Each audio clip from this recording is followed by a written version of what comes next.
And so, Jeremy, obviously, getting the 956F approval, is kind of a foundational issue for the project to qualify for the EB-5 program, right? But that's all it is, right? It doesn't Yes. have anything to do with the likelihood of execution or the likelihood of financial success of the project. All it is just the government saying, yes, if money goes into this project and it gets built as planned, then we expect investors will get their green cards based on that usage of money, right? Yeah, But it doesn't really have anything to do with the likelihood of the project itself, really exactly. happening. Yeah, this So is an with that, issue. yeah, with that context, go ahead. Yeah, this is an issue close to my heart because I hear a lot from the companies that I work with.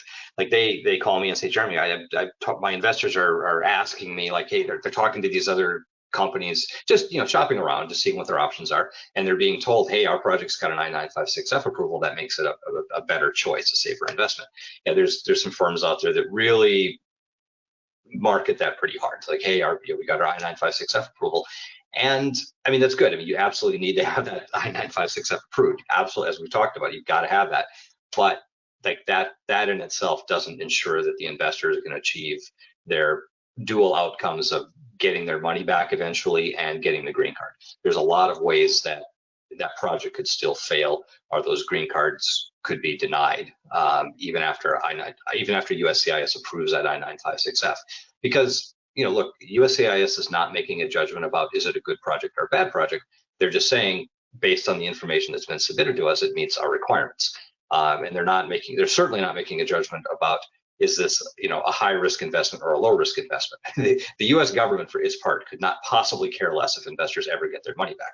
They only care that that money is invested for the minimum period of time and that investment results in job creation. And if the documents convincingly say that that's what's going to happen, you're going to get an I-956F approved, but that doesn't mean that the investors are actually going to achieve those outcomes. Yep. And Mike, I'll let you jump in here as well. Yeah, I'd say that that's one of the key factors here is the 956F is a checkbox that eventually is needed, but you can get a 956F approved for a project that never happens. Like you can have a very credible business plan and a credible case that this project could happen, and it just never does for whatever reason. The capital doesn't come in, you never get a senior loan, and you got it approved without it. You never get the permits that you thought you were going to get. There's 100 reasons why you could have an approved 956F and the project doesn't actually happen. So that's one of those things where, of course, if you have a 956F, that's great. That just means that the risk of USCIS denying the project goes away, but it doesn't actually factor into the other items, which is, are you going to create the 10 jobs and are you going to get the money back? The two key areas of risk are immigration and financial risk. It puts a dent in that immigration risk purely on the paperwork side, but nothing else related to actually creating the jobs and getting the money back. Yep. And as Mike mentioned, there's 100 possible reasons why a project may get the F approval, but then still, kind of fail to happen. And we'll cover a couple of those here, right? Long timelines, getting the right permits in place, environmental safety, reviews that need to be in place before a project can get permitted.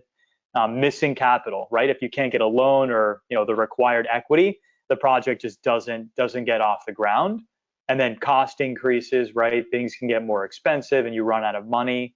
A lot of the reasons, but not all of them certainly, but a good number of them, can be fairly mitigated if the project is just well under construction, right? Like if you can see some photos, go visit it and you see, okay, there's bulldozers moving, this thing's being constructed. That really means they've got the permit, they've at least got some money, they own the land, and there's no crazy environmental permit that's outstanding or other items that's preventing the project from at least getting going.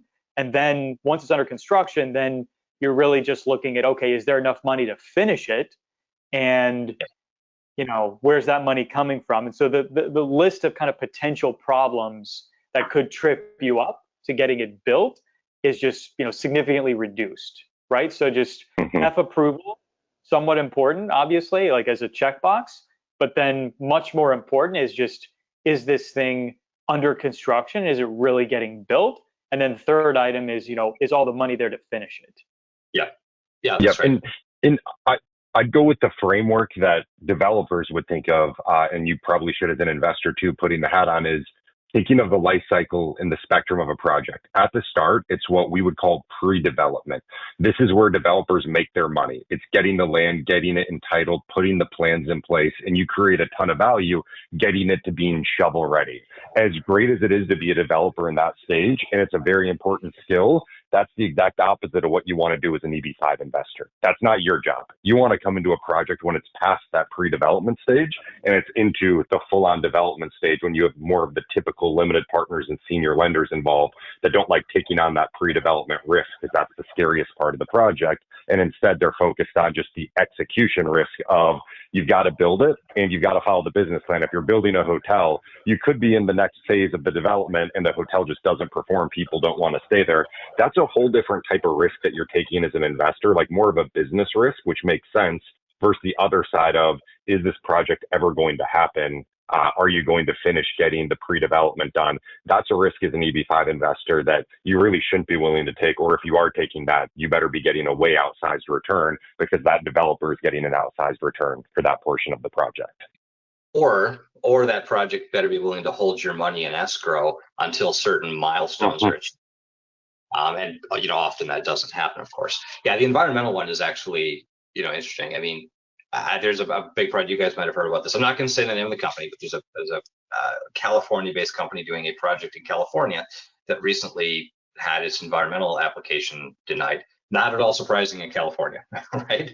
And they disclose the risk. If you look at the offering memorandum, it's right there. We might not get approved. Well, investors don't often read those details, or if they do, they don't think too much about it. Well, guess what? There's I-956F was already approved, but the project's not going to happen. And they're going to have to give that money back. Hopefully the investors can get their money back on that project. Step one. Step two, they're going to have to start over with a new investment. So that's why you just can't assume that the I-956F is a green light to being successful. Exactly. And again, pre-development versus in development. If you put your money in, the project's underway and the economy turns, that's a risk. Like, you have to know that you're taking as an investor, but you definitely need to consider where you're at in the project. And that's a good point. If the money's held in escrow, then that's much better if you are going to jump in at that pre-development stage, or something like that. Exactly. Yep. And Jeremy, having been on the development side yourself, as a potential investor, in a real estate development project, whether it's EB-5 or not, what would you be looking for, to have in place, before, committing your funds to, to go in? Like, what are those things that you're looking for beyond just, some of the basic EB-5, table stakes? Yeah, I mean, what I would tell to look, most EB-5 investors are not financial analysts. I mean, they're certainly not project analysts.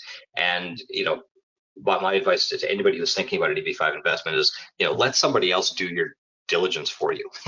And that's why, like, if once a project's under construction, I mean, the senior lenders funded it, other investors have funded it, maybe there's some like government grant money going into it. I mean, that's really your indication that, okay, this is a real thing now. This isn't just somebody's back of the envelope idea. This is a real thing. And so for your typical EB-5 investor, that's really the thing to look for. Look, with real estate development, there's just like so many things that can go wrong, and when you're in that pre-development stage, and that varies from place to place. I mean, I lived in Southern California for a number of years, San Diego, and it's a very, very difficult place to develop anything. It can take years to get through the entitlements process. I now reside in Houston, where I'm sitting right now. And in Texas, you can pretty much build anything you want wherever you want. There's just very little, and I'm not saying that's a good thing, but there's some very big differences between locations. The same project in a different places, could have a very different entitlement scenario.